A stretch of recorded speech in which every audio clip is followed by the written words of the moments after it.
ఉమ్మడి కరీంనగర్ జిల్లాలోని మానేర్ నదిపై వరుసగా చెక్ డ్యాంలు కూలిపోవడం సంచలనం సృష్టించింది.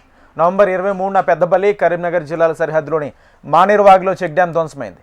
ఆ తర్వాత డిసెంబర్ 18న మంథని మండలం అటవీసోమనపల్లి మానేరు నదిపై మరో చెక్ డ్యాం ధ్వంసమైంది. నాణ్యత లోపం కారణంగా కూలిపోతున్నాయని అధికార పార్టీ అంటుంటే ఇసుక దందా కోసమే పేల్చేస్తున్నారంటూ ప్రతిపక్షాలు ఆరోపిస్తున్నాయి. దీనిపై నిజ నిర్ధారణ కమిటీలు వీటిని తేల్చలేకపోతున్నాయి.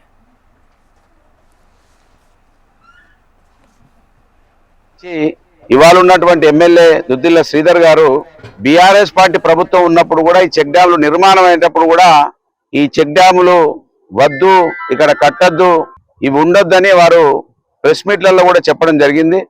వారు ఆ రోజు చెప్తే ఈ ప్రాంతంలో కాంగ్రెస్ పార్టీ లీడర్లు ఈ చెక్ డ్యామ్ ఉంటే మాకు ఇసుక తీసుకోవడం ఇబ్బంది అవుతా ఉన్నది అని వాళ్ళు చెప్పడం జరిగింది. అన్నట్టుగానే సోమన్పల్లిలో కాంగ్రెస్ పార్టీ సర్పంచ్, నాగపల్లిలో కాంగ్రెస్ పార్టీ సర్పంచ్, వెంకటాపూర్లో కాంగ్రెస్ పార్టీ సర్పంచ్ వీళ్ళు ఉండడం వలన ఇది సునాయాసంగా వాళ్ళు అనుకున్నది నెరవేర్చుకునే అవకాశం దొరికినట్టుగా మేము భావిస్తా ఉన్నాం. లేకపోతే చాలా పెద్ద ప్రవాహం 12 లక్షల క్యూసెక్ల నీళ్లు పోయినప్పుడు తట్టుకొని నిలబడ్డటువంటి చెక్ డ్యాము ఇవాళ 1,00,000 క్యూసెక్లు నిలబడి ఉన్నాయి. ఫ్లోయింగ్ లేదు. ఇది నిలబడి ఉన్నటువంటి నీళ్ళకి ఎందుకు పడిపోయిందో కాంగ్రెస్ పార్టీ జవాబు చెప్పాలి. కాంగ్రెస్ పార్టీ ఓడేడు బ్రిడ్జ్ దగ్గరికి వెళ్ళి నాణ్యత లోపం అన్నారు.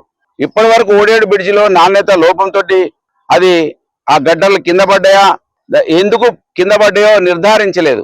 కాళేశ్వరం ప్రాజెక్టు నిర్ధారించలేదు. ఎంతసేపు వీళ్ళు బీఆర్ఎస్ పార్టీ ప్రభుత్వాన్ని, ఆ రోజు ప్రభుత్వాన్ని అబాస్పాలు చేయడానికి ఇవాళ ఏకంగా బ్లాస్టింగ్లు చేసి ప్రాజెక్టులోనే కూల్చేయడం ఆశ్చర్యానికి గురి చేస్తా ఉన్నది.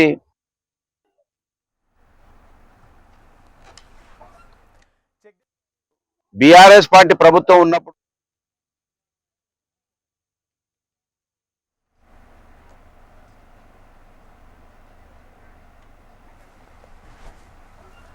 చెక్ డ్యాంలు కూలుతుండడంపై నీటిపారుదల శాఖ అధికారులు పోలీసులకు ఫిర్యాదు చేశారు. ఈ నేపథ్యంలో కేసు నమోదు చేసుకుని పోలీసులు దర్యాప్తు చేపట్టారు.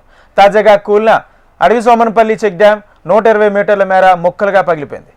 ఈ డ్యాంను 39,82,00,000తో 2022లో సమీప గ్రామ ప్రజల సాగునీటి అవసరాల కోసం నిర్మించారు. 130 క్యూసెక్ల నీటి ప్రవాహాన్ని తట్టుకునే విధంగా నిర్మించిన చెక్ డ్యాం ఎడంవైపు retaining wall, cut off wall వరదలకు దెబ్బతినడంతో గతంలో బాగు చేశారు. అయితే ఇప్పుడు ఇలా ఒక్కసారిగా కూలిన తీరుపై నాయకులు అనుమానాలు వ్యక్తం చేస్తున్నారు. ఘటనలపై దర్యాప్తు వేగవంతం చేసి వాస్తవాలు వెల్లడిస్తే నేతలకు భిన్న వాదనలకు ముగింపు దొరుకుతుందని అధికారులు అంటున్నారు.